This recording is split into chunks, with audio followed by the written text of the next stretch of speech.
All right, this coming weekend on Sky, we have a big fight. Big fight, domestic light heavyweight clash. Dan Azeez, Joshua Buatsi. Originally, this fight was penciled in for early October, I think it was. I think it was early October. And it got pulled on fight week, if I'm not mistaken. I think Dan Azeez said he had a back injury. That was originally going to be at the O2. It's now moved to the OVO, completely different parts of London. The OVO is well, it's definitely smaller, but I think it's about a 12,000 seater capacity. The OVO, whereas the O2 is 20,000. So they've really gone down.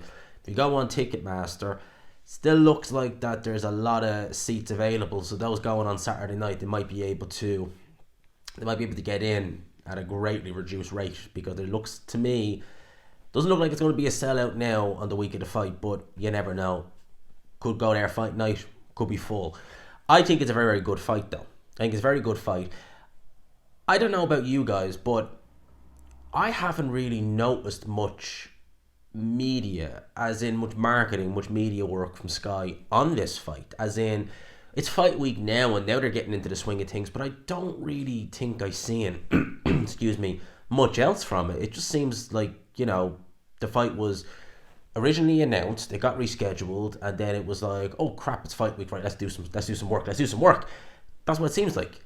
It doesn't seem like they've really given it their full undivided attention, and they should, because with the way things are for Sky Boxing now, it's very thin on the surface. A lot of their fighters, some of them that they did sign have left. A lot of them are very meh. And good fights like this, they're few and far between these days on Sky, quite frankly. If I look at the cards, meh, by Sky standards. Adam Azeez is on the card now. Adam Azeez is an interesting watch. I'll definitely be keeping an eye on him. He's defending his European title. Caroline Dubois is also on there. Ben Whittaker.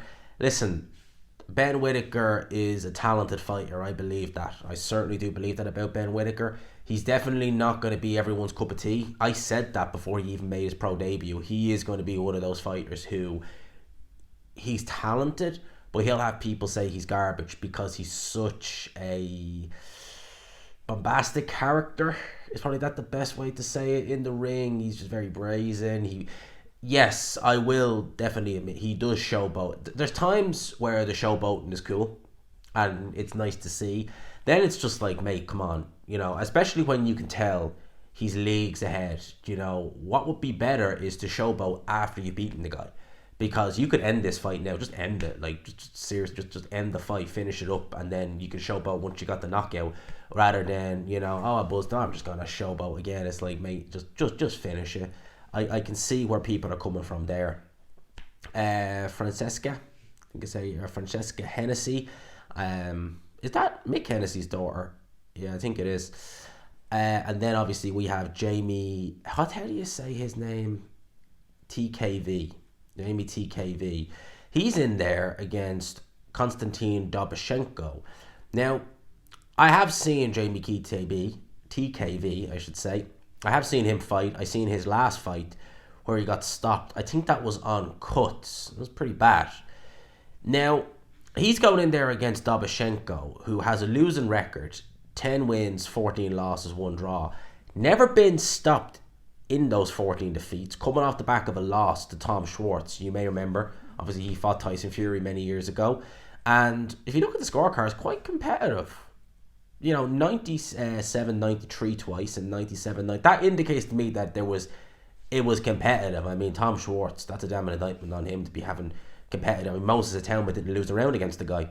And obviously before that, he beat Matty Harris. So it's a bit of a risk. I'm not going to lie. That's a tough touch for your comeback fight. I know, obviously, he comes in with a losing record, but the record doesn't do Doboshenko, I don't think, the justice. He's not a world beater, certainly not, but he's one of those journeymen who is better than he looks. That's the card. Again, it's alright. By Sky standards, it's pretty good. Their standards have been so low, it's just not even funny. But let's look at the main event. Dan Azeez, Joshua Buatsi. Let's go over the tail of the tape really, really quickly. Dan Azeez is 5'10" tall. He doesn't have his reach listed here, but he's 34 years old. Super Dan Azeez, 20-0 with 13 KOs. and Joshua Buatsi 17-0 with 13 KOs. He does have his reach listed 74 inches. He's 30 years old. I actually thought he was older than that. No, I actually thought Buatsi was older than that. Only about a year or two older. And he's 6'2" tall. Now, it's an interesting one because Buatsi turned pro.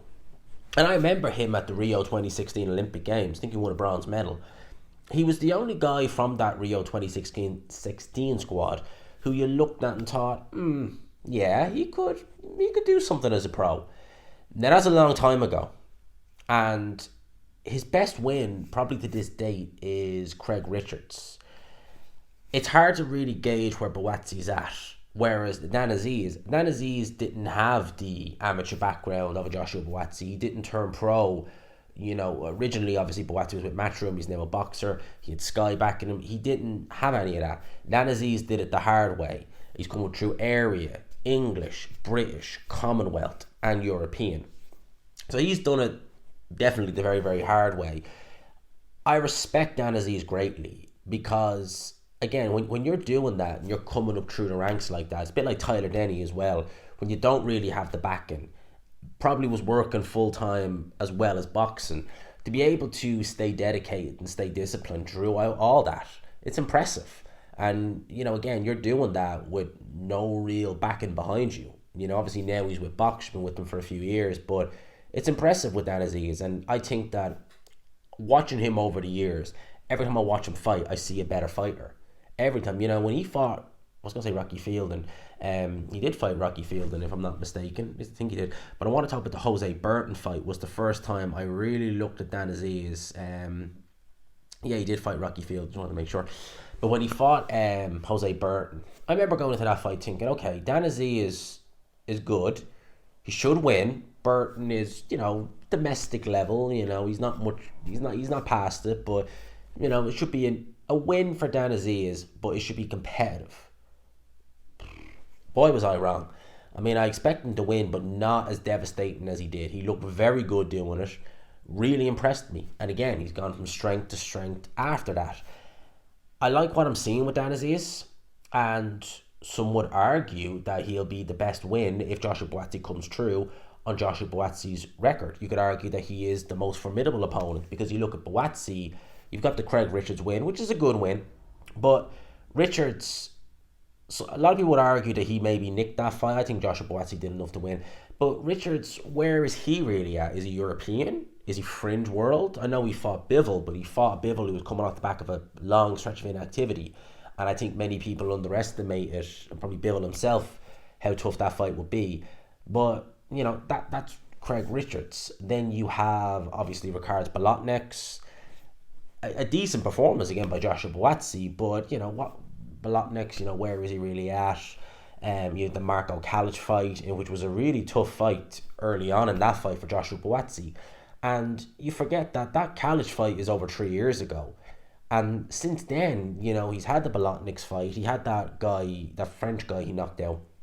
I think that was just before he fought Ricards Bolotniks, and yeah, Craig Richards, and then he had that bit of a stinker last time out on his boxer debut.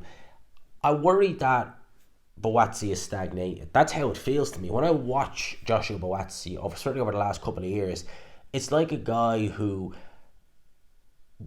it's almost like he's lost that hunger in a way for boxing. Maybe not necessarily for boxing. Maybe not necessarily, to carry on the training. But it's almost like he's made money. He was getting good money when he was in Matchroom. No reason to doubt that he's not getting good money now.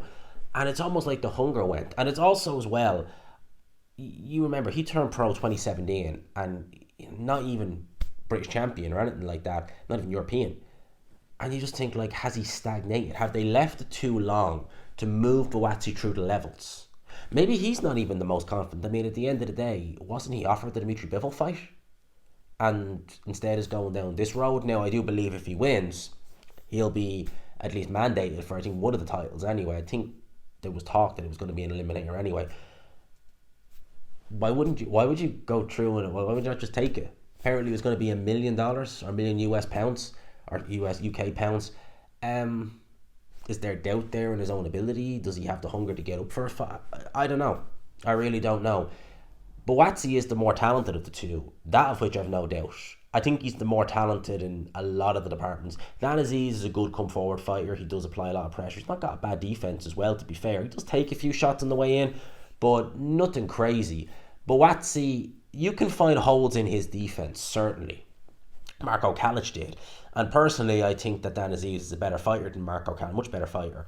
You've seen Ricards Bolotnick at times in their fight was able to, get in and tag him. Craig Richards, again, some people feel as though Craig Richards actually deserved a nod in that fight.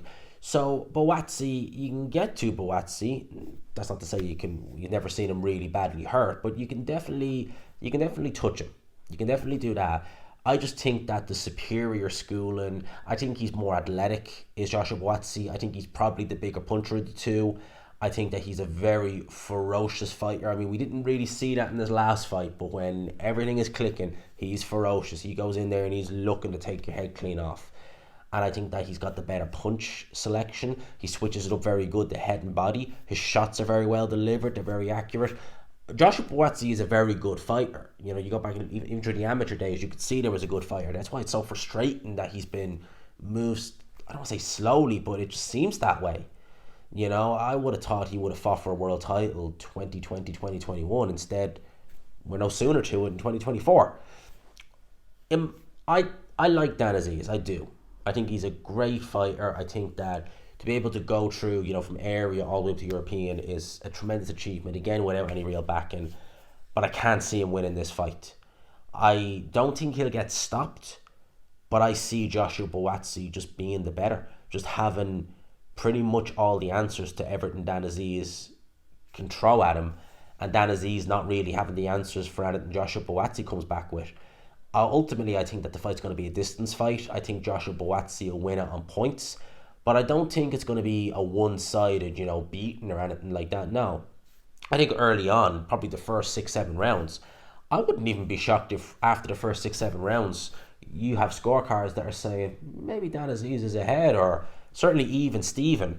But ultimately, I think that just as the fight progresses, the better schooling, the athleticism, the class of Joshua Buatsi will ultimately end up showing itself, and I think he'll take over, win I'm going to say in kind of 8-4 type affair. That type of fight, 8-4, maybe even as close as 5-7, maybe even that type of fight. But ultimately, I think he'll win a unanimous decision. Again, probably around an 8-4 type of fight. I'd be surprised if either guy, wouldn't shock me if either man touches down, truth be told. I think both guys have the power to hurt one another, but I don't I don't envision this fight being a stoppage for either guy. I think it's a point fight for either man, and ultimately I think Joshua Buatsi will come out on top, because I think it doesn't mean it'll happen. We'll find out on Saturday night. That is a fight I'm looking forward to. Won't do a watch long, we'll just do an instant reaction after, but yeah, it's an intriguing one. I haven't looked forward to a Sky Fight Night in a while. I'm looking forward to this one. Let me know your thoughts in the comment section below. Lads, I hope you enjoyed the video. Smash the like button if you could. Hit subscribe, of course, as always, if you haven't already. And for now, lads and lasses, I'll leave you with that. Peace.